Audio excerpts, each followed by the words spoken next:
I've tried most of the major FR cabs for guitar modelers on the market, and the Fender FR-10, FR-12 series is probably my favorite. I've only tried the 12, and that's the one that I own. But they did a great job with it. I can see they're very popular in the market right now, but I'm getting the same two questions over and over again. So I thought I'd address them both in this video. First of all, people keep asking me about the hiss gate.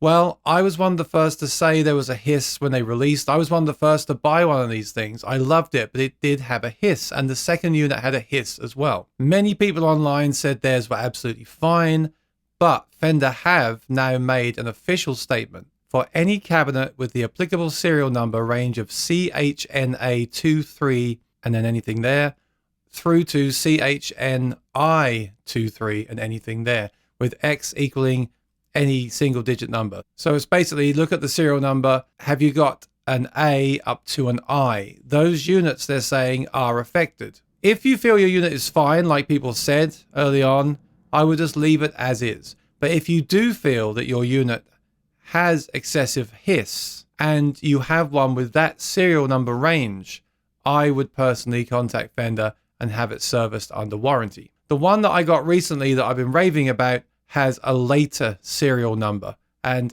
was definitely not affected. I could tell that just by listening to it. I've been asked to measure it and how much hiss is there. I don't know exactly, and don't get too obsessed with it because all speakers have some noise floor. That's what it is, a noise floor. Usually that's pretty low. It can be louder on a loud amp like that you use at a gig. They're not going to be as quiet as high-end, expensive studio reference monitor speakers.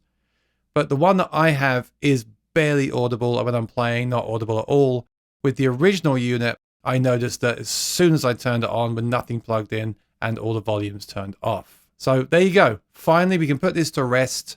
Look for a unit with that later serial number. Look for a unit that's been produced recently. And if you do buy a used unit or you have an older unit, check the serial number to see if you need to get the fix done. All right, second of all, people ask me, should I buy the FR-10 or the FR-12? So one's a 10-inch and one's a 12-inch. This is a really tough question to answer. First of all, I haven't played the 10, and I'm not going to recommend something that I haven't used myself. I was also in the same predicament. Which unit shall I buy when I got my 12? But looking at the specs on Sweetwater right here, you can see they're both the same wattage. And the 12-inch cabinet is £27, 27.6 pounds. And then if you look at the 10, it's £25.6. So my thoughts were the cabinet is slightly smaller on the 10 and it's £2 lighter. That's not really enough of a saving space-wise for me to be that concerned. If the 10 was £5 lighter and much smaller in size, of course, the size of the speaker governs the size of the cabinet, so it can't be that small. But if it was significantly lighter, I would have gone for the 10. But be careful when you speak to guitarists that play traditional amplifiers and cabinets, because a traditional, if you like, real 10-inch cabinet and 12-inch cabinet do sound very different. A 12-inch cabinet speaker on a guitar does sound bigger and fuller, and that's going to be more for your kind of down-tuned things. Then you might even want a 2x12 at that point. The 1x10 will have a punchier sound. Now, you're still going to get those effects, in my opinion, on these Fender FR cabinets, but not to the same degree. And the reason is, when you play your modeler through these, you're still applying the IR, the impulse response, which is that microphone recording, if you like, of what that cabinet would sound like. It's not a recording, but it captures the characteristic of whatever speaker they've captured. So, therefore, the cabinet in your modeler preset may be for example, a 4x12 coming through the FR-10. So it's not going to sound like a physical 4x12, but the characteristics of the 4x12 will be reflected in that speaker, the FR-10, a little bit, because it's basically playing back at that reference. You see what I mean? So it's less important than a real, I don't like saying that, but it's less important than a real guitar cabinet. But it will influence the sound. Bigger boxes do influence the sound. You know, from PA systems, when you have a small PA speaker, a large PA speaker, the large PA speakers have more low end. They do tend to have a fuller sound. but not to the extent of a real guitar cab. So one day I'd like to try the 10 and compare them both, and maybe I will on the channel. But I'm very happy with the 12. It's quiet. It sounds amazing. It's one of my favorite FR cabs I've ever used, like I said earlier, and I'm sticking with that for that reason. Let me know in the comments below which one you chose if you did get one. So they're the two most asked questions about this unit. I want to finish by saying I still think this is an amazing product. I really believe that.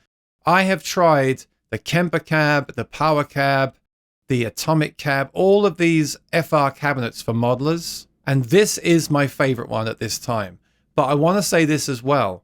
It isn't full range flat response in my experience.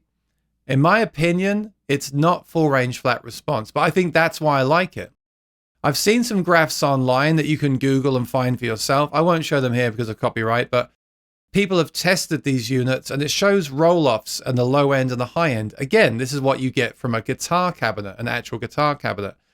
So therefore, it's not full range flat response because there's EQ kind of baked into the system. But that's why as soon as you plug in your modeler, it sounds great. And then with the EQ on top of the unit, you can tweak it to sound even better. The other units do not have that EQ on the unit itself. While I don't believe this is a full range cab and it's not going to be ideal for music playback, acoustic guitar and vocals, it will work for them. It will still sound better than going through a guitar cabinet. It won't sound quite as good as a high-end PA system. When I say good, this is subjective and you may think it's better, who knows?